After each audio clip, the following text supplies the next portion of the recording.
अस्सलाम वालेकुम everyone, this is Aswad और ये वीडियो जो है ये हमारी कोर्स सीरीज़ की 4th वीडियो होगी। इस वीडियो में हम बेसिकली जावास्क्रिप्ट का क्रैश कोर्स होगा और ओवरऑल हम कोशिश करेंगे जावास्क्रिप्ट का जितना रिकैप हो सकता है हम इस वीडियो में करेंगे। तो वीडियो थोड़ी सी लेंथी हो सकती है, हो सकता है ये हम अपलोड करें एज पार्ट्स, बट ये भी पॉसिबल है कि एज वन सिंगल वीडियो इसको अपलोड कर दिया जाए। But this is going to be a long video और इसमें हम जावास्क्रिप्ट को एक रिकैप कर रहे होंगे ताकि आपके पास सारी कोई भी कॉन्सेप्ट्स आपका अगर जावास्क्रिप्ट को लेकर कोई चीज़ आपने काफ़ी देर से नहीं देखी या आपको याद नहीं है तो वो आपकी एक रिकैप हो जाएगा और आपको आसानी होगी आगे रिएक्ट और नोड.js को कवर करने में। लेकिन मैंने पहले भी सेकंड वीडियो में कवर किया था कि कोर्स के जो प्री रिक्विजिट्स हैं उसमें HTML, CSS और जावास्क्रिप्ट आपको ऑलरेडी उसका आइडिया होना चाहिए। HTML और CSS तो लाजमी है, जावास्क्रिप्ट की अगर बेसिक नो हाउ है दैट इज़ इनफ, बट इस कोर्स में हम साथ साथ जावास्क्रिप्ट के कॉन्सेप्ट कवर कर रहे होंगे। तो इस वीडियो में मैं आपको इनिशियल जावास्क्रिप्ट का ओवरव्यू दूंगा जिसमें हम काफ़ी कॉन्सेप्ट्स कवर करेंगे जो हमने आगे जाके यूज़ करने हैं। तो लेट्स स्टार्ट। मैं अपने कंप्यूटर स्क्रीन पे आ जाता हूँ। तो हम सबसे पहले यहाँ पर एक प्रोजेक्ट क्रिएट कर लेते हैं। मैं डेस्कटॉप के ऊपर न्यू में जाता हूँ और यहाँ पर एक नया फ़ोल्डर क्रिएट कर लेता हूँ। मैं फ़ोल्डर का नाम रख लेता हूँ, फॉर एग्ज़ाम्पल हम इसको कह लेते हैं जावास्क्रिप्ट क्रैश कोर्स। इसको ओपन कर लेता हूँ और इसके अंदर अब अगर आपने मेरा विजुअल स्टूडियो कोड की इंस्टॉलेशन वाला प्रोसेस फॉलो किया हो तो यहाँ पर अगर आप शो मोड में जाएँ, मैं विंडोज़ 11 पे हूँ, इस पर शो मोर लिखा आता है। अगर आप विंडोज़ 10 पर हैं तो इसी तरह का मेन्यू जो आपको नज़र आ रहा है शो मोर के बाद वाला वो आपका बाय डिफ़ॉल्ट ओपन हो जाएगा। इसमें मेरे पास आ रहा है ओपन विद कोड। मैं इस पर अगर क्लिक करूँगा तो विजुअल स्टूडियो कोड जो है वो एडिटर इसी फोल्डर को ओपन कर लेगा और उसमें हम कोड लिख सकते हैं। अगर आपके पास ये ऑप्शन नहीं आ रही ड्रॉप डाउन में राइट क्लिक करने से, तो आप सिंपली क्या करें, आप डेस्कटॉप पे जाएं।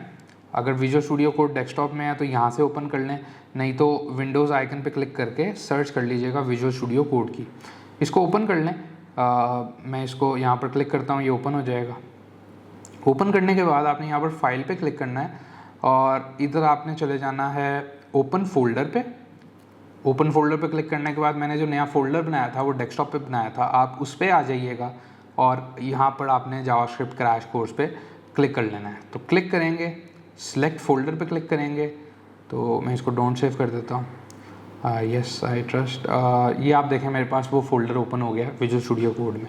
अब यहाँ पर सबसे पहले हम एक नई फाइल बना लेते हैं। मैं पहले तो आपको ये दिखाऊँगा कि विदाउट ब्राउज़र आप जावास्क्रिप्ट का कोड किस तरह एग्जीक्यूट कर सकते हैं।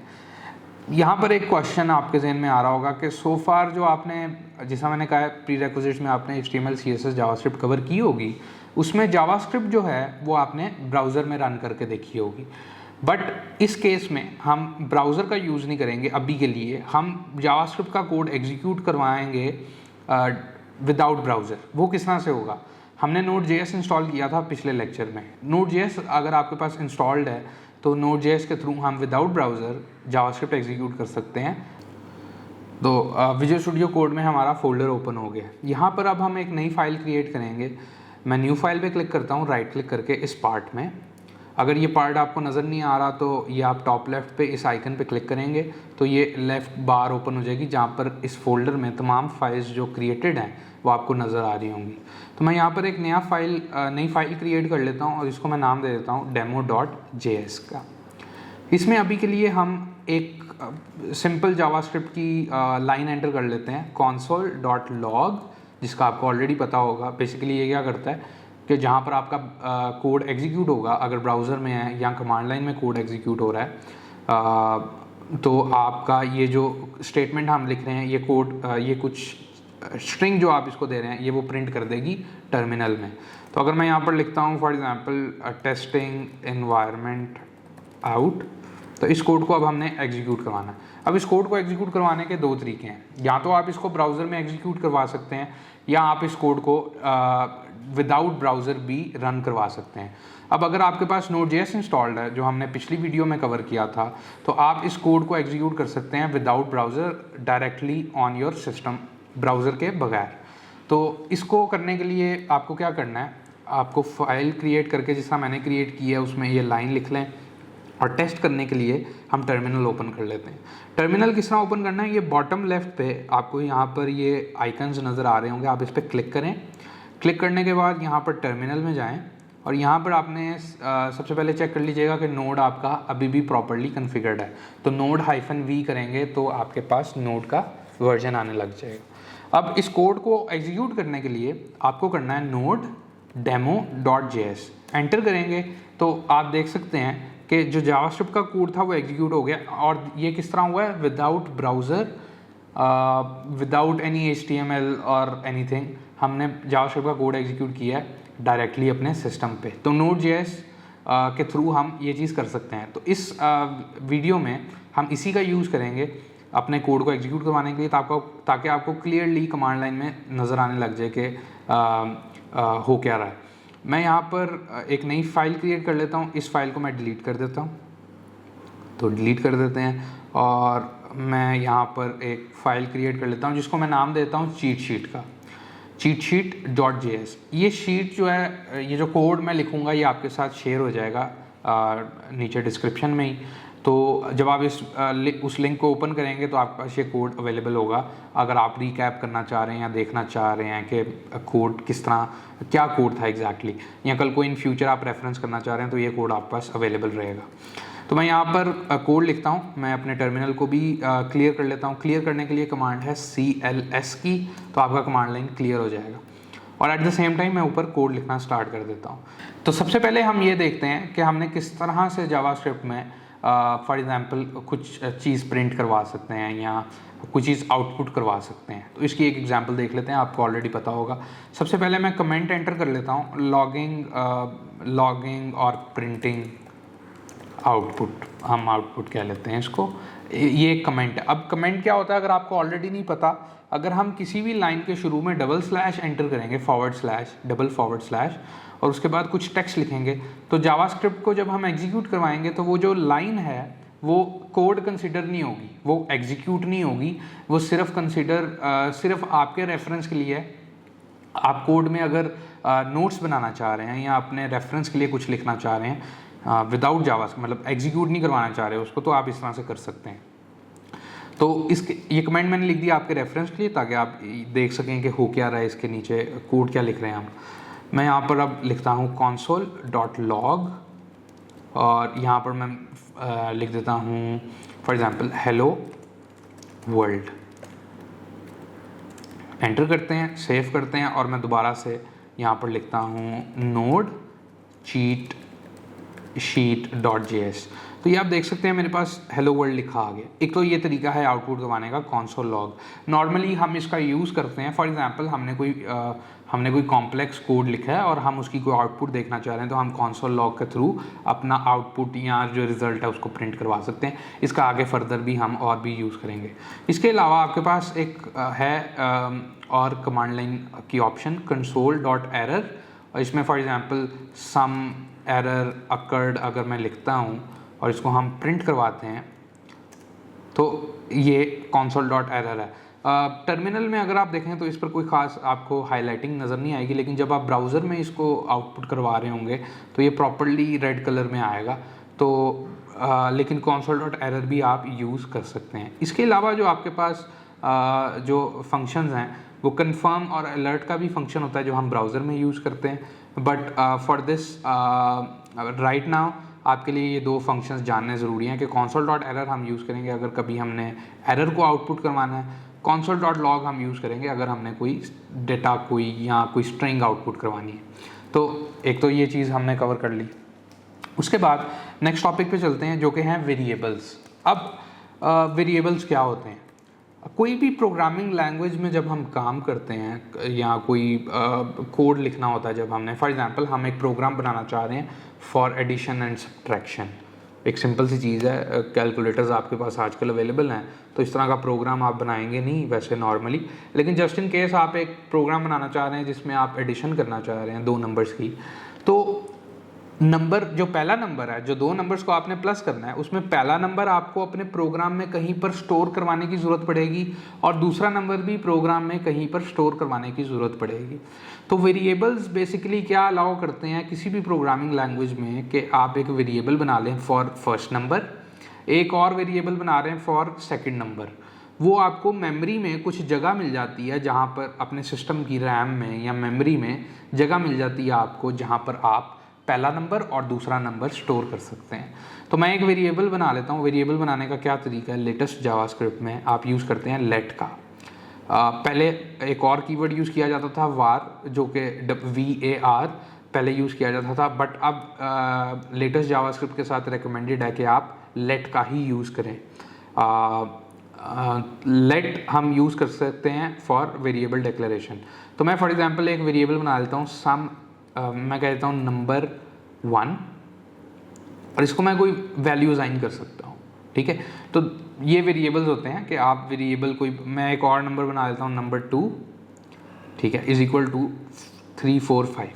तो ये दो वेरिएबल्स हो गए। इन दो वेरिएबल्स को मैं प्लस कर सकता हूँ। मैं अगर console.log करूँ तो मैं यहाँ पर लिख देता हूँ नंबर 1 प्लस नंबर 2, सेव करता हूँ। और अगर मैं इस कोड को दोबारा एग्जीक्यूट करवाऊँ तो आप देख सकते हैं क्या आंसर आ रहा है, 579। अगर आप कैलकुलेटर से ट्राई करना चाहें तो आप कर सकते हैं, लेकिन आंसर यही आएगा।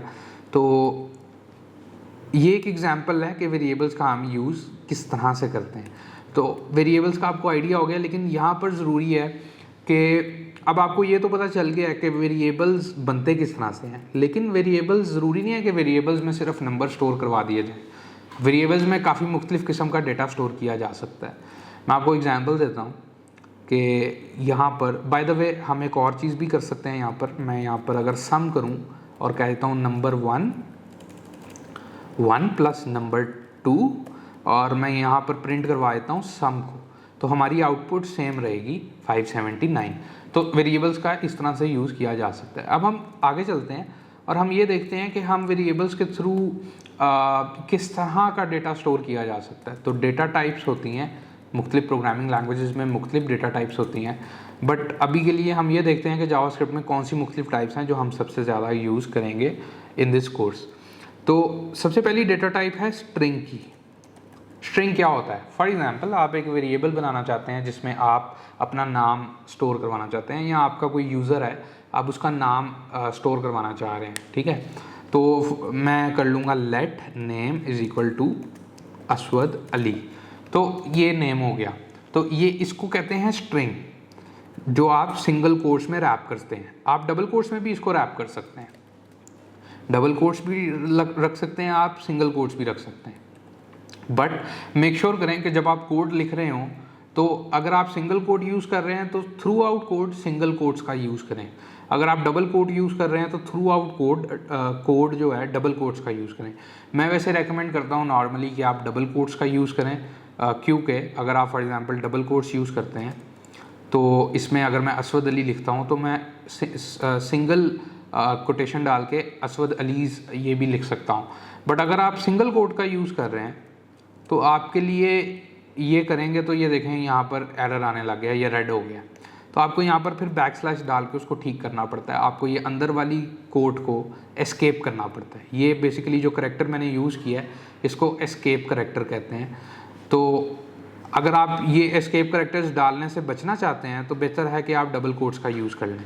तो मैं इसको बैकस्पेस करता हूँ और मैं पूरे कोड को ये डबल कोट्स में रैप कर देता हूँ। तो अगर आप इसको देखें तो अब मेरे पास कोई एरर नहीं आ रहा। तो इस तरह से आप स्ट्रिंग्स डिक्लेयर कर सकते हैं। और अगर मैं इसको कंसोल लॉग करूँ यहाँ पर तो आप देखेंगे कि मेरे पास प्रॉपर आउटपुट आ रही है। तो स्ट्रिंग्स की हमने टाइप डिस्कस कर ली। इसके अलावा जो हमारे पास टाइप होती है वो है नंबर की। हमने ऑलरेडी ऊपर उसको डिस्कस किया है, बट फॉर एग्जांपल मैं यहाँ पर एज लिखना चाहता हूँ तो मैं एज यहाँ पर कुछ भी, अगर फॉर एग्जांपल मैं 26 लिख देता हूँ तो दिस इज़ ये एक न्यूमेरिक टाइप का डेटा है जो आप वेरिएबल में स्टोर करवा सकते हैं। तो इस टाइप को हम नंबर कहते हैं। इसको भी आप ऑफ कोर्स उसी तरह से कंसोल लॉग कर सकते हैं। बट इसके अलावा जो टाइप, अगली टाइप पे चलते हैं हम। तो नेक्स्ट टाइप जो है गाइस हमारे पास वो है बुलियन टाइप।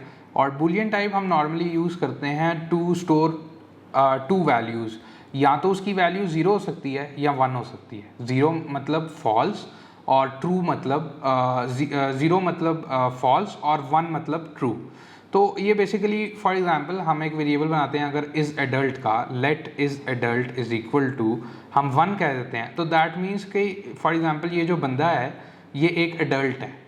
अगर हम इसको 0 कर देते हैं तो नॉर्मली हम वेरिएबल का यूज़ स्टेटस जानने के लिए या किसी भी चीज़ की कोई स्टेटस या उसकी सिचुएशन जानने के लिए कर रहे होते हैं।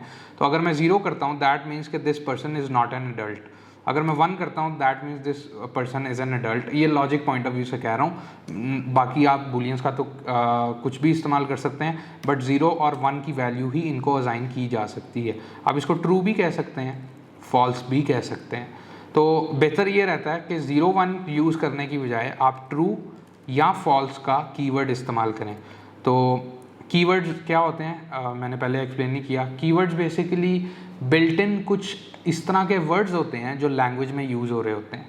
ट्रू और फॉल्स एक इस तरह का कीवर्ड है जो लैंग्वेज में बिल्ट इन यूज़ हो रहा है। इसी तरह लेट आपको नज़र आ रहा है, ये लेट भी लैंग्वेज में एक बिल्ट इन कीवर्ड है। इसके अलावा हम आगे भी कुछ बिल्ट इन लैंग्वेज की चीज़ें देखेंगे। वो सारे जो हैं लैंग्वेज के बिल्ट इन कीवर्ड्स होते हैं जो हम उस नाम का हम वेरिएबल भी नहीं बना सकते और उस नाम को हम चेंज नहीं कर सकते। वो बिल्ट इन नेम्स हैं जो कि हम अवॉइड करते हैं अपने कोड में दोबारा से डिक्लेयर करने से। तो बुलियन बुलियन टाइप के वेरिएबल्स हैं। उसके बाद हमारे पास आता है एक टाइप नल का। अगर मैं नल यहाँ पे लिखता हूँ तो फॉर एग्ज़ाम्पल मैं यहाँ पर एक और चीज़ बना लेता हूँ। मैं करता हूँ एड्रेस, एक वेरिएबल बना लिया और इसको वैल्यू मैं देता हूँ नल का। इसका मतलब क्या है कि एड्रेस में इस वक्त कोई वैल्यू नहीं है, ये खाली है, नल। अब यहाँ पर कुछ लोग कंफ्यूज होते हैं कि बाय डिफ़ॉल्ट भी तो अगर फॉर एग्ज़ाम्पल मैं इसको कोई वैल्यू नहीं देता तो ये अभी भी नल है, लेकिन इसमें फ़र्क है। अगर हम इसको वैल्यू नल की देते हैं तब इसकी वैल्यू नल ही रहेगी। आप इसकी वैल्यू बाद में जाके फॉर एग्जांपल 4 लाइंस के बाद जाके आप एड्रेस में एक्चुअल वैल्यू एंटर कर सकते हैं, लेकिन अगर आप इसको वैल्यू नहीं देते तो इसकी जो टाइप है that is going to be different. वो नल नहीं होगी और ना ही आप उसको खाली कह सकते हैं।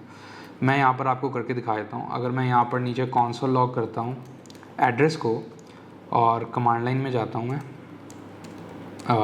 मैं कोड को एग्जीक्यूट करता हूँ।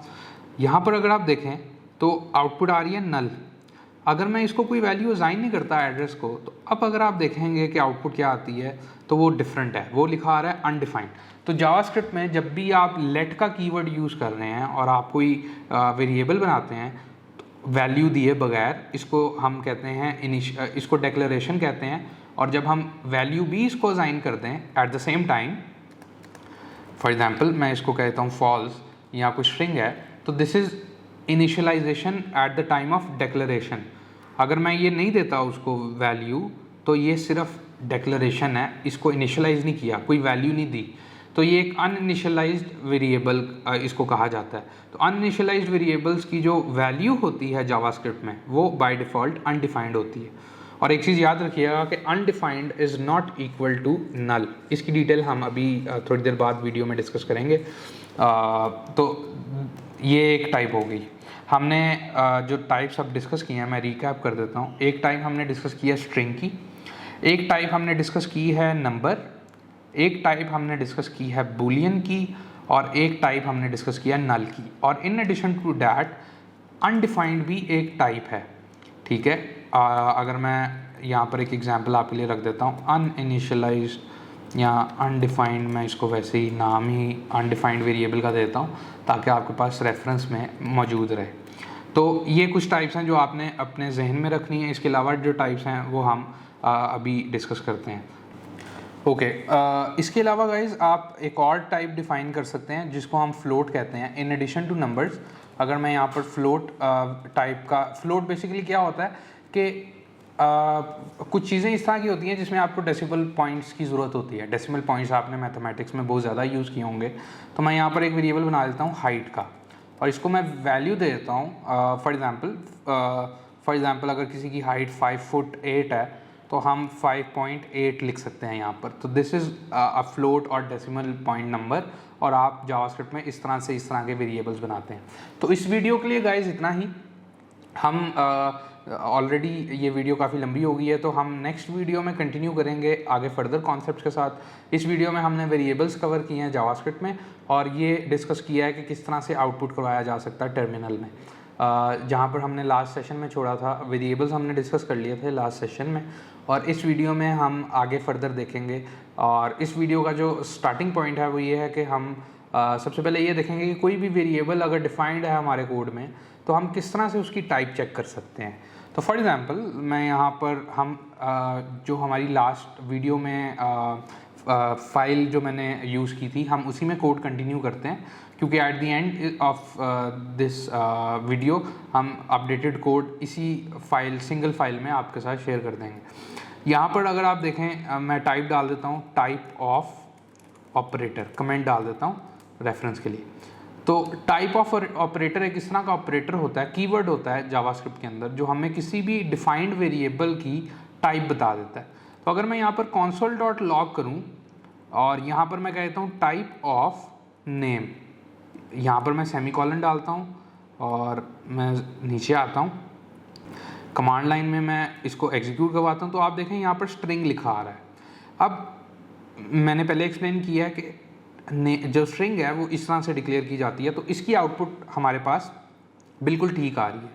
अब इसी तरह मैं एक और यहाँ पर लिखता हूँ, मैं यहाँ पर टाइप ऑफ करता हूँ एज करूँ, सेव करूँ, और इसको मैं यहाँ पर दोबारा एग्जीक्यूट करता हूँ, तो आप देखें अच्छा हमारे पास एक एरर आ रहा है। देख लेते हैं, मैं दोबारा इसको सेव करता हूँ और दोबारा इस कोड को एग्जीक्यूट करता हूँ। ओके, तो देख लेते हैं कि ये कहाँ पर इशू आ रहा है। Let's see.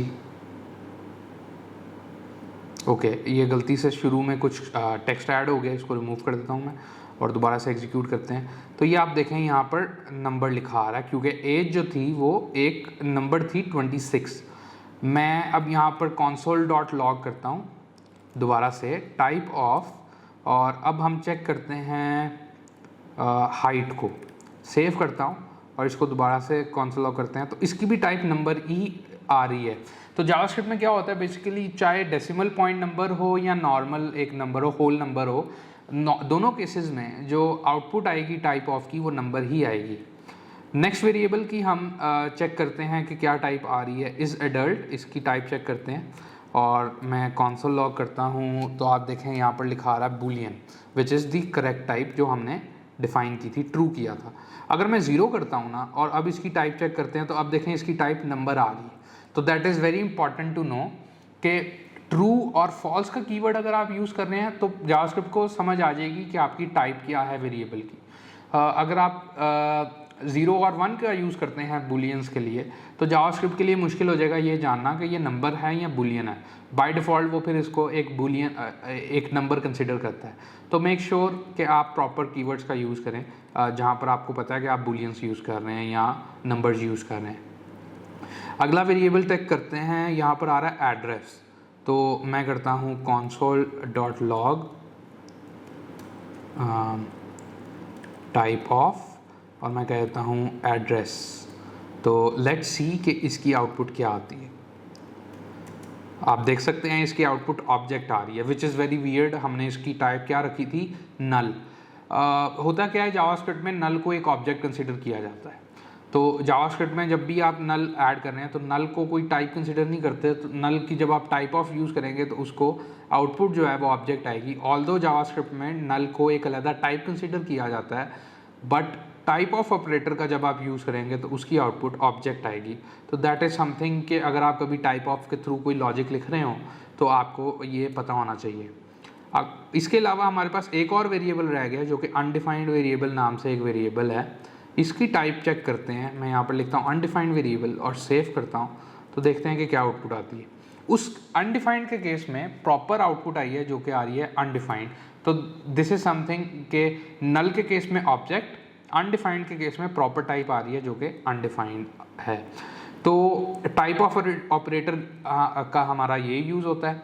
इसके अलावा हम नेक्स्ट टॉपिक पे चलते हैं जो कि है कि वेरिएबल्स के अलावा हमारे पास जावास्क्रिप्ट में कॉन्स्टेंट्स भी होते हैं। कॉन्स्टेंट्स क्या होते हैं?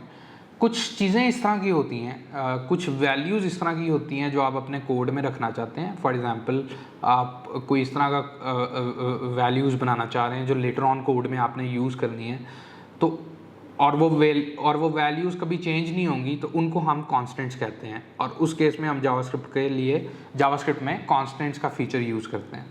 तो मैं यहाँ पे कमेंट डाल देता हूँ कॉन्स्टेंट्स का। कॉन्स्टेंट्स डिक्लेयर करने के लिए आपको कीवर्ड यूज़ करना पड़ता है कॉन्स्ट का, कॉन्स्ट, और इसका हम नाम रख लेते हैं। फॉर एग्जांपल मैं कहता हूँ multiplier is equal to 2। For example हमको इस तरह का कोड लिख रहे हैं जो कि हमेशा नंबर को 2 से मल्टीप्लाई करेगा, और वो जो 2 का नंबर है वो चेंज नहीं हो सकता, ठीक है। तो हम एक कांस्टेंट डिफाइन कर लेंगे मल्टीप्लायर नाम से। तो this is how you define a constant in JavaScript. और अगर आप इस वेरिएबल को, इस कांस्टेंट को, सॉरी इसको हम वेरिएबल नहीं कह सकते क्योंकि वेरिएबल में वैल्यूज़ चेंज होती हैं, इस वजह से उसको वेरी कहा जाता है। वेरी का जो इंग्लिश मीनिंग है, अगर आप डिक्शनरी में देखें या गूगल करके देखें, तो उसका जो इंग्लिश में मीनिंग आएगा वो ये आएगा कि ऐसी चीज़ जो चेंज हो रही है, कोई वैल्यू जो चेंज हो रही है, वेरी कर रही है। कांस्टेंट का मतलब ये है कि ऐसी वैल्यू जो सेम रहेगी। तो इस केस में अगर मैं एक कांस्टेंट की वैल्यू चेंज करने की कोशिश करूँगा तो इसको मैं सेव करता हूँ और कमांड लाइन में इसको मैं एग्जीक्यूट करने की कोशिश करता हूँ, तो आप देखेंगे कि मेरे पास एरर आएगा। तो ये आप देख सकते हैं, type error assignment to constant variable object, ये सारा उसका एरर आ रहा है। और यहाँ पर वो मुझे बता रहा है कि एरर है लाइन नंबर 39 पे, जो कि ये है लाइन नंबर 39। अब इस लाइन पे हमने कांस्टेंट को वैल्यू चेंज करने की कोशिश की है, विच इज़ रॉन्ग, हम ये नहीं कर सकते। कांस्टेंट्स में भी तो एक तो ये हमारा टॉपिक क्लियर हो गया कि कांस्टेंट्स किस तरह से बनाए जाते हैं और कांस्टेंट्स की वैल्यू चेंज नहीं की जा सकती, वो सेम रहती हैं। इसके बाद हम ये देखेंगे कि कांस्टेंट्स के अंदर और क्या टाइप्स हो सकती हैं। जो तमाम टाइप्स हमने वेरिएबल्स के तौर पे बनाई थी लेट के थ्रू, जिसमें स्ट्रिंग थी, नंबर था, फ्लोट था, मैं इसको थोड़ा छोटा कर लेता हूँ, बूलियन था, नल था, अनडिफाइंड था, ये सारी टाइप्स आप कांस्टेंट्स को भी दे सकते हैं। फॉर एग्जांपल आप यहाँ पे नेम कर लेते हैं, या ऐप नेम, आपकी एप्लीकेशन का नेम कभी चेंज नहीं होगा, सेम रहेगा थ्रू आउट कोड। तो आप एक कांस्टेंट के तौर पे अपनी एप्लीकेशन का नेम डिफाइन कर सकते हैं और इसको हम नाम देते हैं for example my demo app. तो ये एक स्ट्रिंग है, ठीक है। अब यहाँ पे अगर आप एक चीज़ नोटिस करें कि मैंने अपने कांस्टेंट्स का जो नाम है वो फुल अपर केस में रखा है। फुल अपर केस में क्यों रखा है ये ज़रूरी है। नॉर्मली ये गुड प्रैक्टिस है कि वेरिएबल्स को आप कैमल केस में करें। कैमल केस का क्या मतलब होता है कि अगर आपका वेरिएबल जो है उसका नाम 2 वर्ड से बना हुआ है, मतलब कि फर्स्ट नंबर है, ठीक है, 2 वर्ड्स हैं फर्स्ट नंबर, तो आप वेरिएबल का नाम क्या रखेंगे, कैमल के मुताबिक आप उसको करेंगे फर्स्ट नंबर। पहले वर्ड का लेटर लोअर केस हो, पहले वर्ड का पहला लेटर लोअर केस होगा और उसके बाद वाले जितने भी वर्ड्स हैं उनका जो पहला लेटर है वो अपर केस होगा। तो फर्स्ट नंबर कैमल केस में इस तरह से आएगा। लेकिन जब हम कॉन्स्टेंट्स डिफाइन करते हैं तो कॉन्स्टेंट्स में हम फुल अपर केस रखते हैं उस कॉन्स्टेंट का नाम, और अगर मल्टीपल वर्ड्स हैं तो उनके दरमियान में अंडरस्कोर का यूज़ कर लेते हैं। मल्टीप्लायर 2 फॉर एग्जांपल अंडरस्कोर का यूज़ करते हैं, क्योंकि अगर मैं अंडरस्कोर नहीं यूज़ करूँगा तो समझना मुश्किल हो जाएगा। तो इस वजह से कांस्टेंट के केस में full upper case with underscores, और ये एक अच्छी प्रैक्टिस है। अगर आप ये कन्वेंशंस फॉलो करते हैं तो आपका कोड बहुत ज़्यादा बेहतर होगा और रीडेबल और क्लीन रहेगा। नेक्स्ट टॉपिक पे चलते हैं गाइस। कांस्टेंट्स के बाद अब हम ये देखते हैं कि मुख्तलिफ टाइप्स जो होती हैं, जिस तरह स्ट्रिंग है, स्ट्रिंग के ऊपर क्या मेथड्स अप्लाई किए जा सकते हैं। जावास्क्रिप्ट के अंदर कोई भी कीवर्ड होता है, कोई भी टाइप होती है, उससे एसोसिएटेड कुछ मेथड्स उसके साथ आप यूज़ कर सकते हैं। बिल्ट इन फंक्शंस होते हैं जावास्क्रिप्ट में जो आप उन टाइप्स के अगेंस्ट यूज़ कर सकते हैं। अब फॉर एग्जांपल मेरे पास एक स्ट्रिंग है, मैं एक नई स्ट्रिंग डिफाइन कर लेता हूँ। मैं कहता हूँ company name is equal to Zeven solutions, और ये कंपनी का नेम है और कंपनी नेम को ऊपर मैं कुछ ऑपरेशंस अप्लाई कर सकता हूँ। फॉर एग्जांपल मैं कहता हूँ console, अभी मैं console.log कर देता हूँ, मैं कहता हूँ कंपनी नेम डॉट, किसी भी डेटा टाइप के ऊपर कोई बिल्ट इन मेथड्स कॉल करते हैं तो आप उसके बाद डॉट का यूज़ करेंगे। तो स्ट्रिंग है company name dot, for example मैं इसको अपर केस में कन्वर्ट करना चाहता हूँ, फुल अपर केस में, तो मैं 2 अपर केस कर सकता हूँ। सेव करता हूँ, इस कोड को दोबारा एग्जीक्यूट करता हूँ, तो आप देखें मैंने जो टाइप रखी थी Zeven सॉल्यूशंस की वो फुल फॉर्म में चला गया और वो हो गया Zeven सॉल्यूशंस इन अपर केस। इसके अलावा एक और मेथड है टू लोअर केस, इसको मैं करता हूँ, दोबारा एग्जीक्यूट करता हूँ, तो अब वो फुली लोअर केस में आ रहा है। तो ये कुछ मेथड्स हैं। इसके अलावा जो मेथड है आपके पास वो है, फॉर एग्जांपल मैं console.log कर लेता हूँ दोबारा से, कंपनी नेम, और मैं ये चाहता हूँ फॉर एग्जांपल कि मेरे इस स्ट्रिंग में से सिर्फ पहले जो 5 लेटर्स हैं वो आउटपुट हो जाएं। तो उसके लिए मैं जो मेथड यूज़ करूँगा वो है सब स्ट्रिंग। सब स्ट्रिंग कॉल करें आप, स्टार्टिंग इंडेक्स, अब क्या होता है starting position, normally programming languages में स्टार्टिंग पोजीशन 0 से स्टार्ट होती है। तो यहाँ पर अगर मैंने स्ट्रिंग के शुरू से स्टार्ट करना है तो 0 लिखूँगा, starting position is going to be 0, comma second position जो होगी वो मेरी होगी 1 0 1 2 3 4 5, तो मैं यहाँ पर लिख देता हूँ 5, सेव करता हूँ और इस कोड को अगर एग्जीक्यूट करें तो आप देखें मेरे पास सिर्फ पहला वर्ड आ गया। तो सब स्ट्रिंग क्या करता है, बेसिकली एक ऐसा मेथड है जो हम कंपनी नेम एक स्ट्रिंग के ऊपर कॉल कर रहे हैं, स्ट्रिंग मेथड है क्योंकि, और उसमें से मैंने कुछ पार्ट निकाल लिए, तो दिस इज़ अ सब स्ट्रिंग।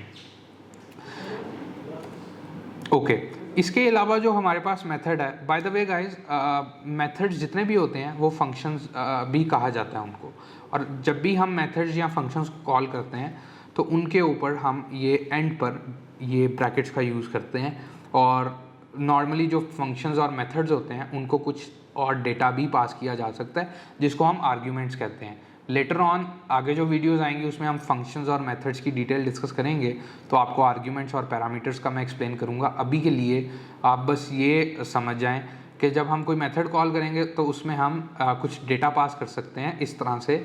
पहली वैल्यू ये थी, कॉमा डाल के सेकंड वैल्यू मैंने उसको एज एन आर्ग्यूमेंट पास कर दी है, तो इनको आर्ग्यूमेंट्स कहा जाता है जो आप वैल्यूज़ मेथड्स को पास कर रहे हैं। तो सब स्ट्रिंग का बिल्ट इन मेथड है जो ये एक्सेप्ट करता है आर्ग्यूमेंट्स। जो 2 लोअर केस और 2 अपर केस का मेथड मैंने कॉल किया है उनमें कोई भी आर्ग्यूमेंट्स पास करने की ज़रूरत नहीं होती, तो इसमें हमने कुछ भी पास नहीं किया। तो इसके अलावा बस एक और हमारे पास स्ट्रिंग्स में फंक्शन है, इसके अलावा भी कुछ फंक्शंस हैं बट अभी के लिए ये वाला फंक्शन जानना ज़रूरी है। console.log कर लेता हूँ मैं दोबारा से, कंपनी नेम डॉट स्प्लिट। अब स्प्लिट का मेथड क्या करता है, बेसिकली किसी भी स्ट्रिंग को ब्रेक डाउन करके एक अरे में कन्वर्ट कर देगा।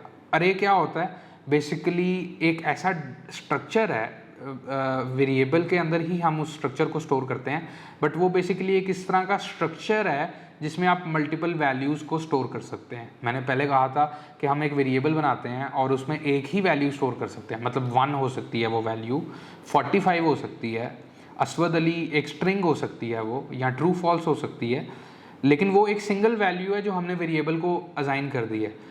अरेज क्या होते हैं, आप अरेज के थ्रू एक ही वेरिएबल में मल्टीपल वैल्यूज़ को स्टोर कर सकते हैं। तो अरेज को भी हम डिटेल में डिस्कस करेंगे लेटर ऑन, बट ये जो मेथड मैं आपको बताने लगा हूँ, ये मेथड एक स्ट्रिंग को कन्वर्ट कर देगा एक अरे में, लेकिन आपको बताना पड़ता है उस मेथड को कि जो स्ट्रिंग है जिसको स्प्लिट करना है उसको किस बेसिस पे तोड़ना है, उसको तोड़ना किस बेसिस पे। मतलब अगर आप ये स्ट्रिंग देखें Zeven सॉल्यूशंस की, तो इसको अगर मैंने ब्रेक डाउन करना है तो इसमें मेरे पास फॉर एग्जांपल ये स्पेस आ रही है, मैं चाहता हूँ कि Zeven अलहदा हो जाए और सॉल्यूशंस जो है वो एक अलहदा कीवर्ड हो जाए, एक अलहदा वर्ड बन जाए, तो मैं इसको स्प्लिट कर सकता हूँ और मैं यहाँ पर स्पेस दे दूँगा इस मेथड को एज एन आर्ग्यूमेंट। इसको सेव करता हूँ और आउटपुट करवाता हूँ, तो आप देखें मेरे पास आ रहा है Zeven सॉल्यूशंस। तो ये सेपरेटेड 2 वर्ड्स आ रहे हैं एज एन अरे, स्क्वायर ब्रैकेट्स में आ रहे हैं। आपको ऑलरेडी, चूँकि आपने ऑलरेडी अरेज स्टडी की होंगी क्योंकि इस कोर्स का प्रीरेक्विजिट है, इस वीडियो में जो था, ये जो हम जावास्क्रिप्ट रिकैप कर रहे हैं इन वीडियोस के अंदर, उसका मेन पॉइंट ये है कि आपके टॉपिक्स जो हैं वो एक दफ़ा रिकैप हो जाएं, रिव्यू हो जाएं, ताकि आपको आगे कोर्स में प्रॉब्लम ना आए।